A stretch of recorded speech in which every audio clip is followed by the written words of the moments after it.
glad I'm able to come and be the first presenter. It's very exciting to be first and not be last. So we are here, Greg, you go to the next slide, please. So we're going to talk a little bit. We always talk numbers, which I think is great and it's very important. But let's talk about programs that we offer here at Hendrick Hudson. I think the programs that we have for a district our size are immense. And I'm really proud of the teachers that we have that run those programs because they've made some serious contributions and changes as we've run through COVID. So I'm just going to quickly overview what some of them are because some of them are new versus just a related service is OT, PT, and speech or counseling. So our students are offered that. Consultant teacher, students are, it could be direct or indirect. It's now K through 12 that we use consultant teacher. So we have teachers pushing into the classrooms, we have them holding small groups, it's up to 2 hours a week for that model. Resource room, primarily in elementary and high school. We're talking about that for the middle school at this point as well. It's every day for 40 minutes or 30 minutes, depending on the grade level. Kids are pulled out into small groups of more than 5. ICT, or integrated co-teacher, we have a full day program at the elementary school. We actually only have one section of this, K-5. So students are in a gen ed program alongside the special ed teacher all day long. We also have a skills model K-5. And when I first came, the teachers were really concerned. We had one size fits all for all students, and we had to start looking at kids differently. And what do kids need? So we brought all the K-5 teachers together, I believe it was 3 years ago. And we looked at kids individually. What do they need? How does it look? What do you want it to look like? What programs do we offer? So we came up with 2 different models. We came up with the traditional ICT. We came up with an ICT skills 2 hours a day, which means the students are in a gen ed program for 2 hours and in a self-contained 811 with their special ed teacher and a teaching assistant working on gaps, working on IEP goals. They may be pre-teaching and front-loading information, so when kids go into the classroom, they feel so much more confident. And I'll talk about that on the next slide. We've also, due to the Princeton plan and prepping for next year, some students need a little bit more, but we didn't want to move buildings yet again. So we did create a 3-hour skills this year, where they're in the gen ed program for about 3 hours a day, 1 hour a day, and then the 3 hours they're with their special ed teacher. So these are traditionally kids that would be in a more restrictive environment, but due to the Princeton plan, we felt that it wasn't okay to move kids again. So we really made a program for these students, and they are primarily at BB this year, and so next year we'll transition to the middle school. We have our ABC program, K to 12 I call it, but it does go to 21. I will tell you, I think this is probably our biggest success. The teachers have really taken on a lot. And last year they said, Lisa, let's look at this, and we don't need an 813, we need a 612 for our K kids coming in. As we know, COVID hit us hard. COVID hit our little ones, our youngest ones, in early intervention, and our CPSE kids the hardest. I don't know if you know of a 3-year-old who can sit on a computer for the day to get related services or instruction. And even as we transitioned back to school, related service providers did not go home. Whether it was See It, which is your special ed teacher that is itinerant, or whether it's speech, OT, and PT, they wouldn't go into the home. Parents didn't want them in the home. So we're talking about kids that didn't get related services. So as I've shared, I think last year, and I'll say again, I sound like a broken record, but we will see for the next 3 to 5 years serious impacts on our students. And our job is to figure out how to close those gaps and work with these students. And I think our teams have really made an amazing contribution on how to best address them. So my ABC teachers, K to 5, came together and said, we need a 612, which means we need to get these kids ready for kindergarten. We need to teach them how to be kindergartners. So these students came in, they're in our kindergarten class with Ms. Treza, and we were basically able to move some kids around because they grew so much in just 5 months of school. So they've really done a lot of work. The collaboration that goes into those programs is amazing. And we have been very fortunate. I shared last night at our finance committee that every ABC program at this point, but one position in the K to 5 and one in the middle school is full. We have a waiting list. We have parent districts asking us for placement. I don't have placement. I literally have 2 intakes this week, one this week and one next week, for that one position in K-5. So it tells you that Hendrick Hudson is doing an amazing job. Our staff, our related service, our teachers, our social workers, psychologists, they are working very hard and making huge gains with our students, and also transitioning them to less restrictive. We had a young lady just recently moved from an AC class to a 12-1. That's amazing. That's awesome. It's so exciting to hear. So these little stories, we don't talk enough about. We talk a lot about numbers when we come here, and I said to Joe, I'm kind of changing things up this year, because I think we need to talk about teachers, and we need to talk about students, because what have they done? We'll talk about numbers too, trust me. They didn't want to get away with that. So we started a 12-1 probably 2 years ago. Again, the incoming kindergartners we know needed more support. These are students sometimes that we would send out of district. So we said, let's talk about this. We're prepping for Princeton plan. So at Furnace Woods, we have a K1 and a 2-3, let's get ready. And it literally means what it says, let's get ready. These kids are COVID students coming in. They weren't ready to be students. They just couldn't handle the transitions from class to class. They couldn't handle going to music, going to art. We actually have to have some of the specials come into the classes. Again, amazing work. We have social workers assigned to the classrooms. We have our behaviorists assigned to everything. That for behaviorists is all over the district. But we've been able to address and help students. Am I saying it's perfect? I'm not saying anything's perfect, but we have really gotten to some of the core needs of our students. So that is a 12-1. We also have a 12-1 that we started, I think, the year before the K1 in Frank G, and that's a 4-5 class. Again, there'll be a K1, a 2-3, and a 4-5 in each building. We didn't want to separate them yet again, so some of those students that are sitting at BB that might be the 12-1, we did not want to move them again, and we get it. But it was in the best interest of students. That's why we create programs. We have an amazing assistive technology team. If you don't know what that means, is we have an OT and a speech. Part of their day, one day of the week, is to work with our students with disabilities in the school and my students at BOCES that I place at BOCES to evaluate their needs. Do they need, for my students in wheelchairs, do they need a holder for their iPad? Do they need a stand? Do they need a stander? Things to that nature. Kids in district, do they need an iPad? If they need an iPad, what program is it? How do they do that? They sit and they work with students and do trials. It could be as easy as a slant board. It could be different types of Post-its. It could be layovers. So assistive technology goes from very basic to very, very sophisticated, where they explain it to me quite often. But that's their specialty. We send them to a huge amount of training. Our BOCES is amazing at giving us this training for our staff. And you will find that the two of them, along with our PT, has made gains. If we were to send this out, it's anywhere from $3,000 to $5,000 each evaluation. And then on top of that, you have the professional development to teach everybody. We have our own in-house staff. It's amazing, the stuff that they've done for students. I had an evaluation done for a student that I have in an out-of-district program. So I looked at the provider and I said, so tell me about your trials. What did you get? And they're like, what trials? And I just kind of went, okay, we need to look at this differently, because we're not really getting to what the kids need. We're getting to what they want to promote and what they want to get us PD on. And our 3 staff members took this on, and they've been amazing. They can be called on just to go and look at a kid and give a quick suggestion. It's wonderful. Work-based learning has been very difficult in a time of COVID. So we came back last year. The ABCs at the high school loved being there on Wednesdays because nobody else was there. Like, can we do this like every Wednesday? Can we just send everybody else home and just have the building? They were able to navigate. They were able to set kids up for different scenarios. It was great.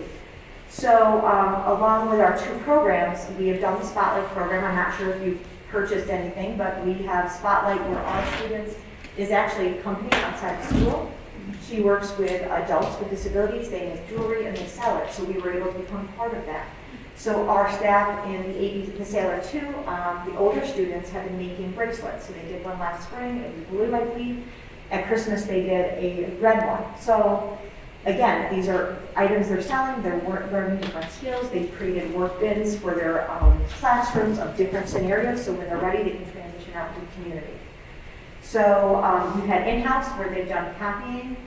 They have done laminating. I'm actually getting ready to teach them how to, or send over information on how to fold things. We get huge packets that we have to send home to every special ed kid. So as a packet goes home, we're going to have them start folding and getting things prepped in an envelope. And all we have to do is put the legal documents, our personal confidential documents in.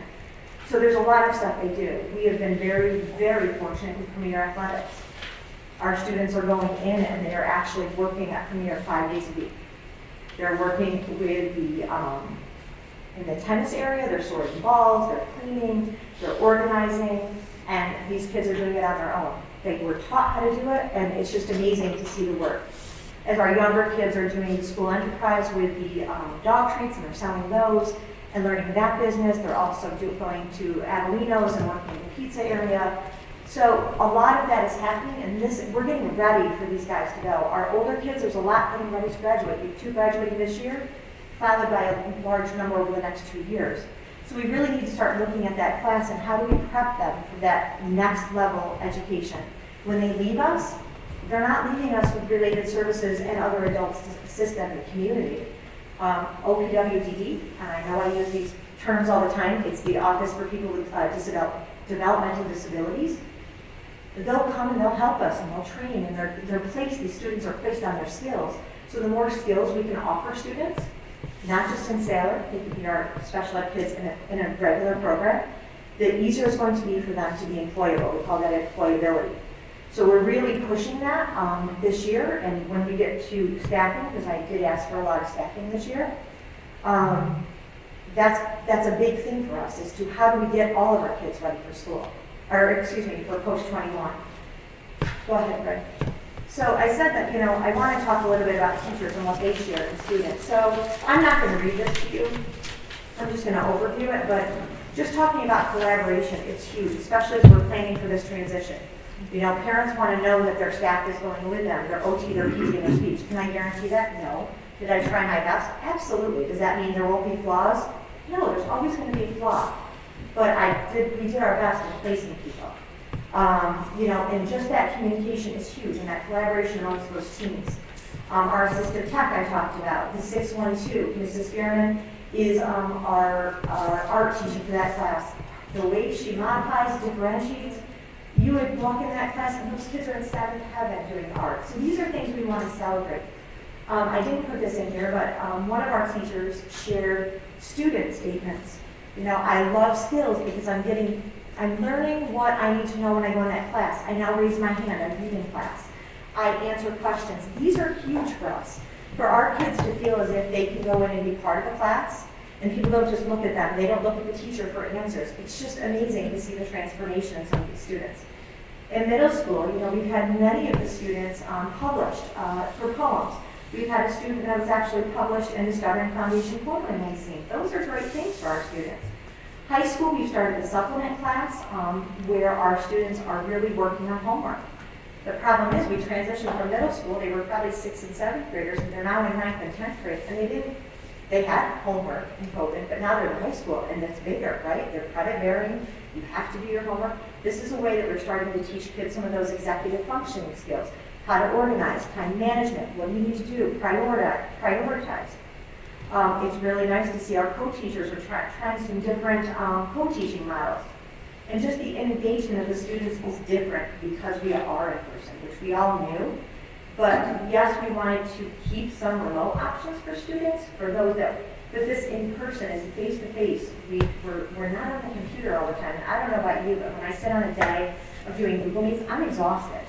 I can't imagine being 15 and trying to participate and focus, or 12, or 3, or 7. So that's, some stories. And there's so much more out there. They sent me pictures and videos, which I can't put up here because it identifies. But just if you see some of these students welcoming into the high school or the middle school, seeing them work in tandem in a kitchen or just having conversations in a classroom, it's amazing to see the changes. It's so nice to be back in person. So as we go ahead, Brad, please.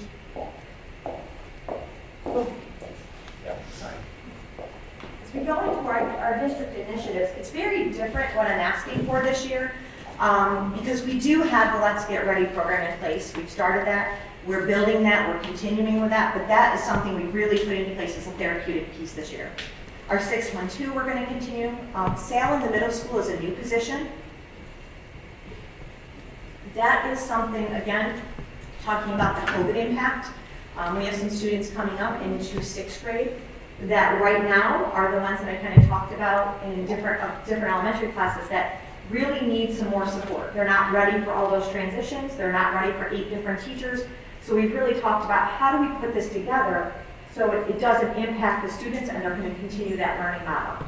So Mr. Marino and I have been working in collaboration with the middle school to develop a program. So it's going to be a 12-on-1. We are going to, our hopes is to have the classroom be together for the 4 contents, and then they'll push out for everything else, but their home base will be this classroom teacher. And it'll be the teacher that can actually help work with work, teach them strategies for executive functioning. It will also work on their IEP goals, which is really important, getting some really strong foundation reading under their belt. As I said, we started this work-based learning coach and transition coach. That person actually, Mrs. Field, actually just started this week for this position, so she's been doing quite a few things, but we're getting things ready. We're working with Joe to get with the Montrose Business Association to find some more out of school positions for our students. We're going to continue to develop in-house for our students that aren't ready to go out, but there's also some out-of-district stuff that we can definitely be doing, and our kids could be supporting our community as well. Really working on those functional programs and curriculums. I have done a lot of training in this last year. Margaret and I work so collaboratively together, but one of the things that I'm finding is we need more tools in our toolbox for our special ed teachers with reading. So we've really worked on PAF. We've worked on just words and words their way, so we've been doing a lot of training on that.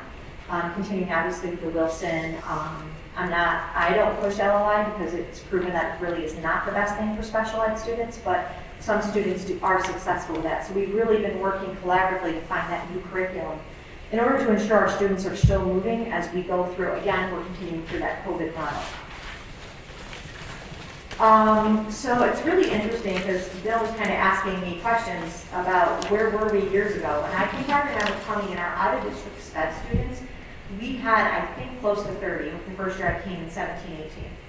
So when you talk about 30 kids out of district, depending where they are, you're talking anywhere from, I would say $50,000 to $85,000 per student out of district. So that's a BOCES program, that could be a special act school, it could be any of the out of district programs that are approved by New York State. And it's really interesting because I was having a conversation with somebody, and I used to be the director at Southern Westchester BOCES, and I remember the the tuitions. And I could not believe when I saw Westchester or Northern versus Southern, the difference in tuitions. And it is pretty extreme when you're talking anywhere from 50 to 85. That can also come with an additional cost. If you're a residential student, there's also part of the maintenance that you pay. And there's more and more fees added on if you're a CPSE student. There's other fees that you have to pay the county. So there's lots of costs that are kind of hidden. I use the word hidden. We can use our grants for, which is wonderful, but we also have to remember that we have to budget for that each year. So the more CPS kids we get, the more we need to remember the SPED, which is our special ed fund that we have to pay our county. So last year we had 13 students. We're anticipating 10 next year out of district. I'm hoping with the new SAIL program I can bring 2 students back from BOCES. That was a great conversation I had with a parent today. So it's nice to be able to have these conversations because I actually placed a student the other day and the parent said, well, we'll review this in June, we'll see how he's doing, but one of the things is that, he's a hen ed student, like it's this grade, he can do this and this. And I said, and we'll review to come back. And she's like, well, he won't be out of district forever. And I go, oh, no, that's not the way it works. So I think that's part of a mentality from years ago, but my goal is to let's work on what you need to work on and let's bring you back. And I think that's really important. So in district, this year we had about 370 when we started the school year. Next year we're looking at 338, but I did not add in the CPSE kids because at the time that I did this, so I'm doing my presentation a month earlier than I typically do. So at the time I did this, we had 42. I can tell you between then and now I'm closer to 52. So CPSE, we're finding students that are being classified that are 4-year-olds that didn't get services due to parents didn't want people in their home. We are also finding, as Margaret also finds, that when we do kindergarten registration, we're finding kids that didn't attend preschool and are not in a preschool program, and some of them have the highest needs. So this is based on the number of kids that we know and we are classifying. It's not based on the number of students that we don't know that are coming in kindergarten. That number also could just be related services, or it could be your itinerant special education teacher. We do know that preschools are letting us start to come in. even if it's one person at a time, it's really beneficial for us to go in and see the student. But what we have done last year, probably about April or May, I had asked Penn Humphrey Library to help us out. We need to see students, we need to be able to place them appropriately. So we've actually asked parents to bring students to our staff, our teachers, our related service providers, and we were able to say, yes, this is the type of program they need. Yes, so we're going to try that again this year. I know Margaret's doing her case screening. We do a little bit more in depth for these little ones because we want to see where we can put them. We have a plethora of programs or no program and just related services, and that's the way we like to go. Typically, Ellen will tell you, she's the assistant director of the elementary, that probably half of the students would be classified or just students with related services. But due to COVID, we're finding that that's not happening. So typically we have one ICT in kindergarten. We're planning at least 2 at this point, plus our Let's Get Ready program and our ABC program. Which leads us to the best slide of all, is our budget, the actual money piece of it. So it's an interesting year for budgeting. So in our salaries, you'll find that teacher aides and assistants went up, and how I shared this with Mr. Hochreiter is that this is typically students that are coming in from an out-of-district and they're paying tuition. They are paying for these aides and assistants, but they're in our budget. So we are getting that money back. And our teacher salaries are going up close to 5%. Hopefully that contract passes, it's part of that raise. But it's also the fact that we do need some more staff in the school. So one of the things that Mr. Harper talked about was the mental health and the transition of kids from K1, 2, 3, 4, 5. And one of the things that we discussed is we really need to look at our mental health teams, but also our school counselors. So in my budget, I've also asked for another social worker and a school counselor. And those positions will not be posted until after the budget passes, when the budget passes, because those are new positions. But our intention would be to have a full-time social worker at every elementary building, and we would have school psychologists in each building, but it would be a certain part of the day. And a school counselor would be a K1, 2, and a 3, 4, 5, which would help transition. So we really would like that staff to help there. We do need to create another ABC program. As I said, our programs are full, and I have waiting lists. I literally had a district, I don't know what county it is, I geographically have issues, but north of us that basically asked me if they could send me 4 packets. And I said, great, how about in the fall? I said, I have no room now. They're like, but I can send you 4. I said, I have 1 space. I said, so you can send 1, but then you're sending a bus down here for 1 student, or you can wait till the fall and we can talk about the 4 packets. So I know the program's needed. It's in a school building. It's with typical students. It's integrated. It's not a separate location like a BOCES. So it's very, it's very palatable to parents. Parents want something like that. They don't want to be in a self-contained building at BOCES. And I understand that. So you'll see those increases. Secretary salaries, that's just part of the budget. You'll see equipment drop by 66.67%, and then below that, you'll see the materials and supplies went up by 150%. So let me just explain that. So I took my equipment money and I actually put most of it in my supply money this year. It's the same dollar amount. We're finding that when we first started with equipment money, we needed new furniture. We needed iPads. We needed specialized equipment for kids. So we needed all of that. But I'm finding more and more now it's the materials and supplies, the reading kits, the bins to create our job vocational skills in the schools. So I just flipped them because we can't use some of this money for equipment. Equipment is specifically designated for, I think it's $1,000 or more. It's got to be not tangible. So we just flipped those around. So we would put the money just in opposite codes. Contractual expenditures, we love our postal machine and our copier. It's just what we have to do as part of special ed. Hospital tutoring did not go up. That is, we pay for students to get education if they go to a Four Winds of St. Vincent's. We are responsible for their education. So a tutor goes in and tutors them. Tuition didn't change. Contractual expenditures. So those are my related services. So if I send people to training for PAF, it's quite expensive, or Wilson or DBT, that's the fund that comes out of. and it's not getting any cheaper. Tuition for other public schools, as you see, went down 28.557%. That is, I have kids graduating, but I can't just say, oh, I don't need that anymore, because I always have to anticipate there might be somebody else out there. So we have a student in we have two students in two different public schools. They're both graduating this year, so we can reduce that tuition. Private schools, we reduced that tuition. We have a couple kids graduating there. Services from BOCES, so you have the services, but then you have the related services from BOCES. So services from BOCES are our programs. So any child that goes to Northern, Southern, or Putnam, there's a charge for that. There's a charge for that, and then you have the related services on top of that. So that's part of this related services underneath it.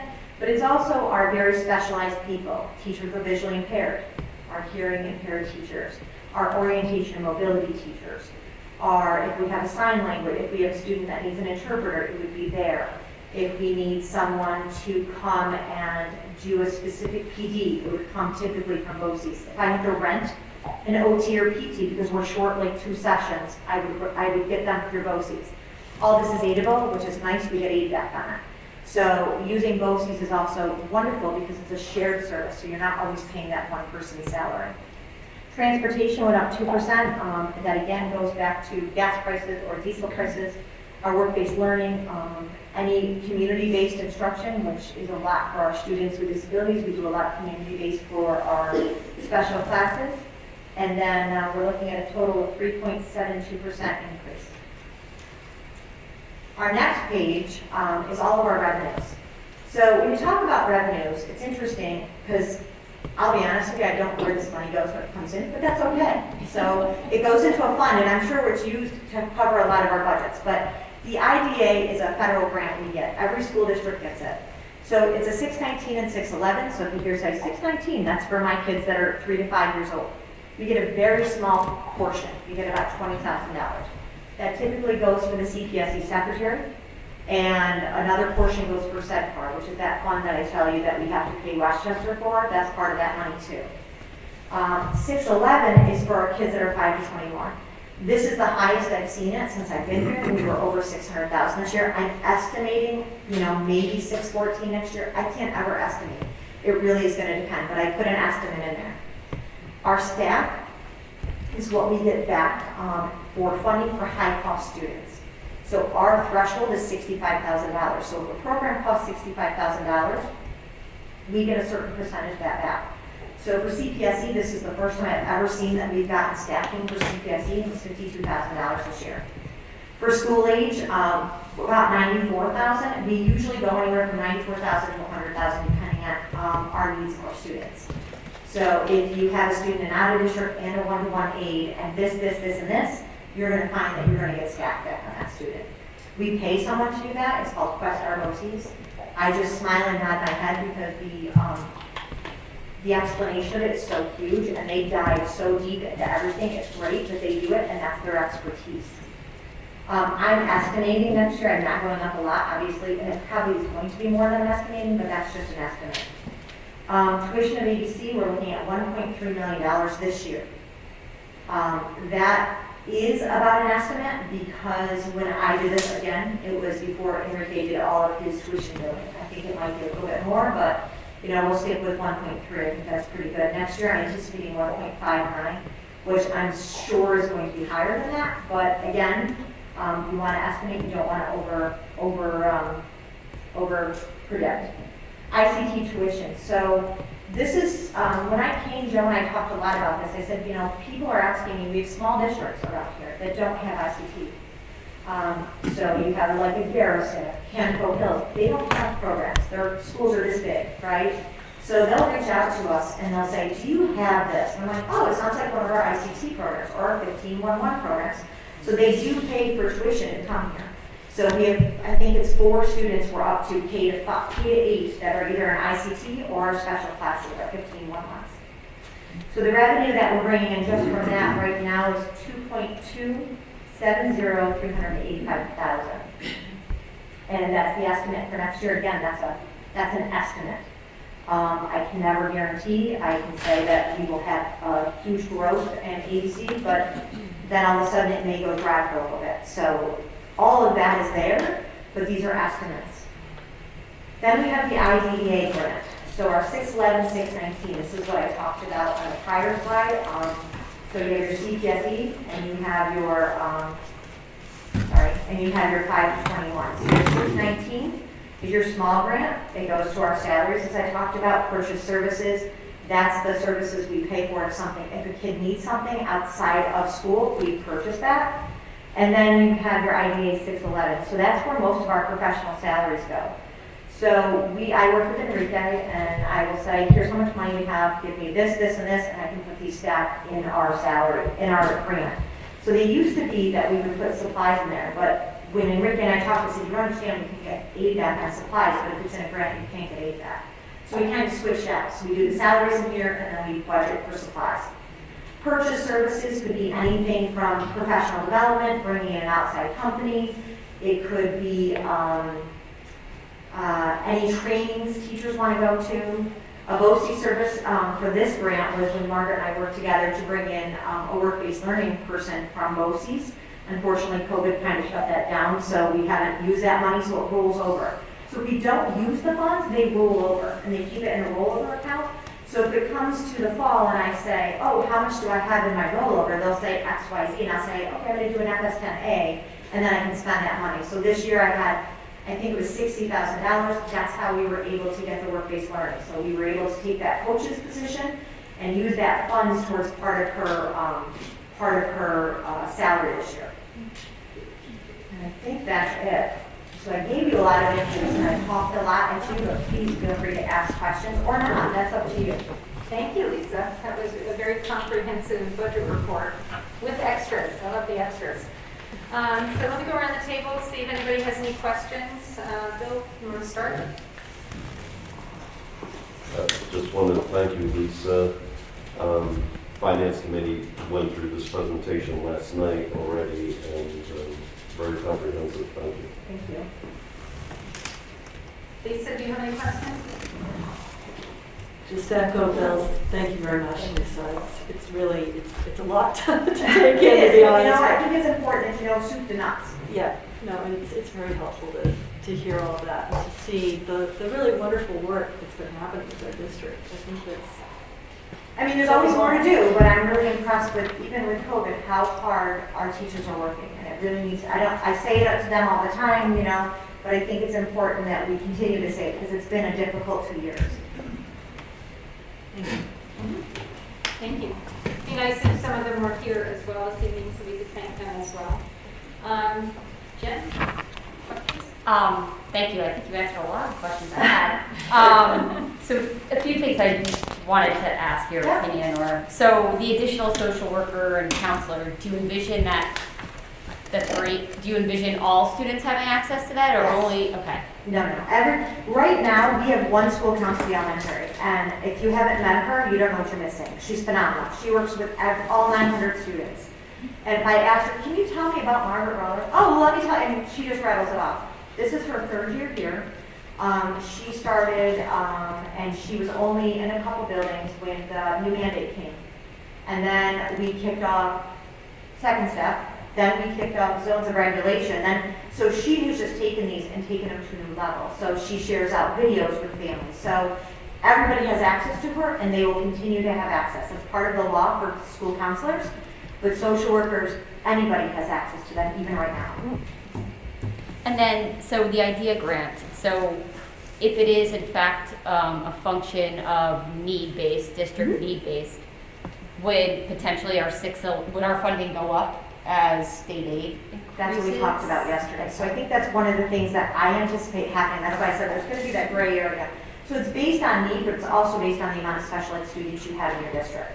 So they look at our benefits. They actually will look at our data. I think it's in May because I get my numbers in June. So then they will tell me in June what my number is. So I think they go on the BENS data in October, and then they kind of look at the district as a whole.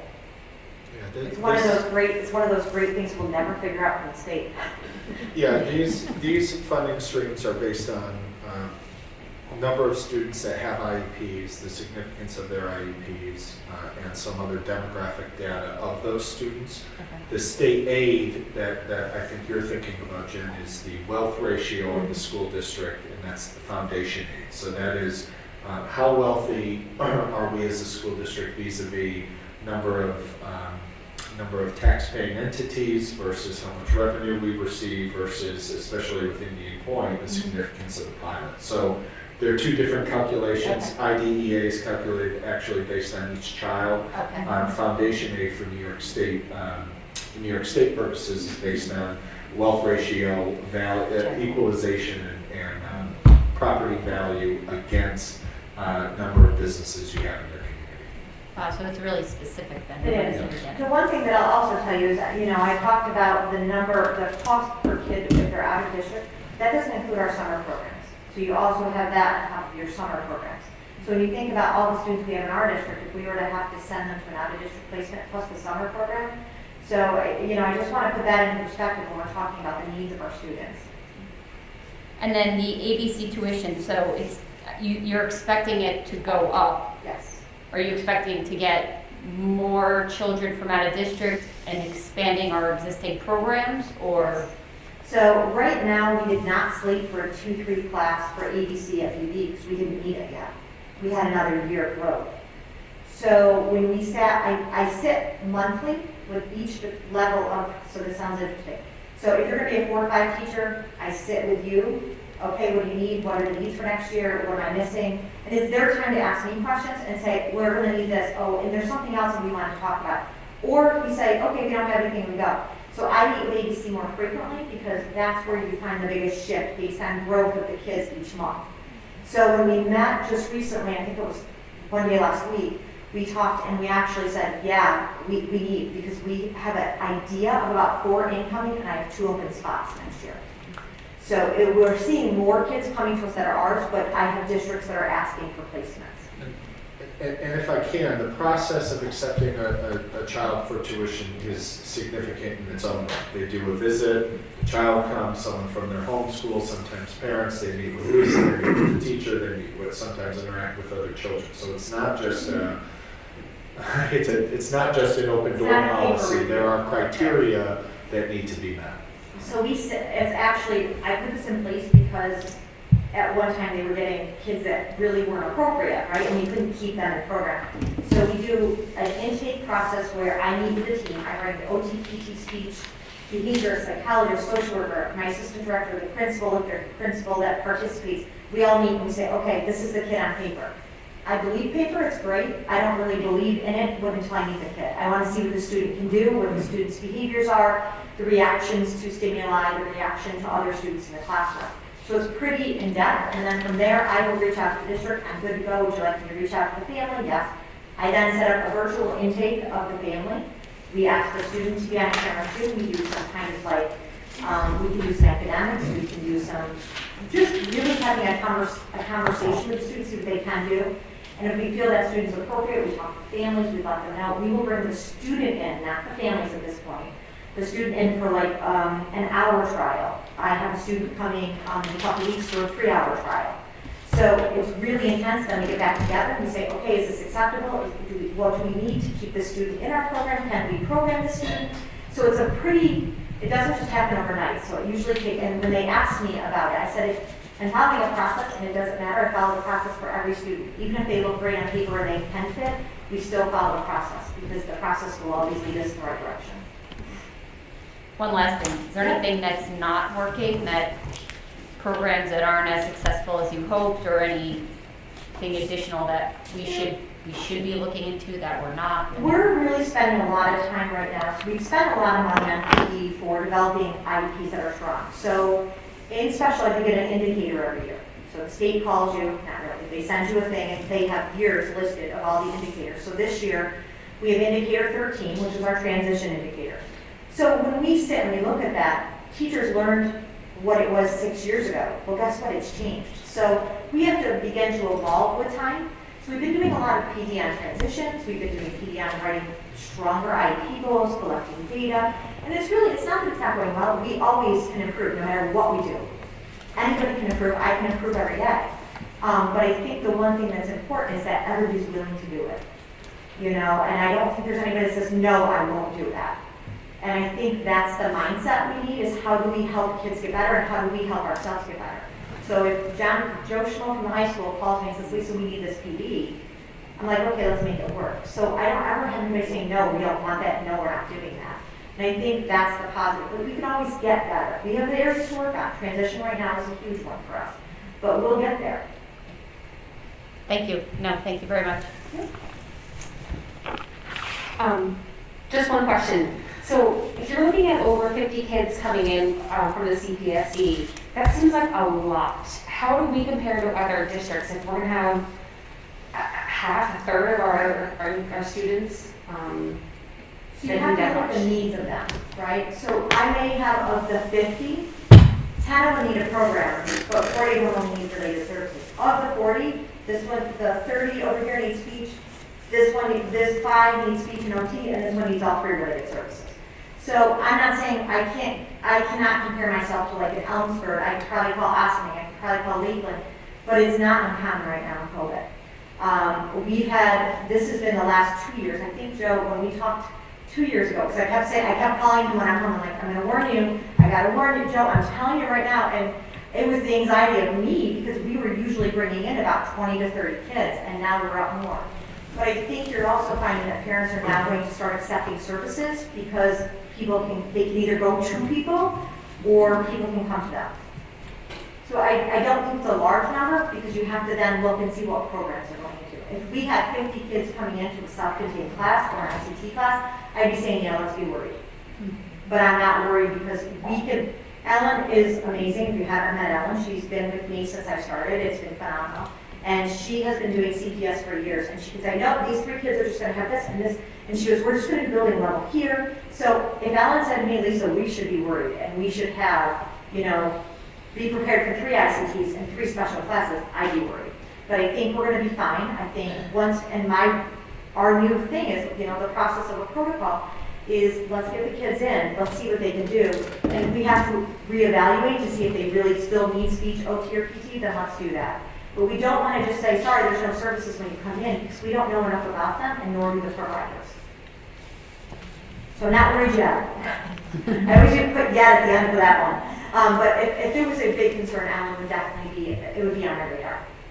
Because that would mean more staff or Exactly. planning. Yeah. Okay. We're actually, if you think about it, we're going from 3 sections of 4th grade to 3 sections of 5th grade, where this year I only have 2. We only have 1 section in this grade level, now we're going to have 2. So our staffing it will always be cyclical based on the number of kids we have. That doesn't mean that staffing will always be the same and constant. It might be this year we'll lay off this teacher, or we'll move this teacher into an AIS position like we kind of did last year, and then we'll do this. So we'll always have the staff and the need of it. It's just how do you utilize it. And as far as my question about comparing to other districts, you're saying that it's hard to compare? No, I'm saying it's probably going to be the same anywhere I call. I meet with them on Friday, actually. We meet once a month with our liaisons. We call it the liaison meeting, so it's all the PPS directors in the county. And we have some people join us from Putnam and I believe Sullivan. And we talk about this a lot, like what does it look like? And everybody's saying the same thing. First it was impartial hearings. First it was referrals when we were out of COVID. Then from that it went to impartial hearings. And then everybody's seeing all these rises. So for the last 2 years, CPSE coming in for a lot of people has been high. Okay, thank you. I'm like trying to step away. I'm like looking at Carol's already. I think everybody else asked all of the questions already. Thank you very much. It was a very thorough report. Thank We you. really appreciate it.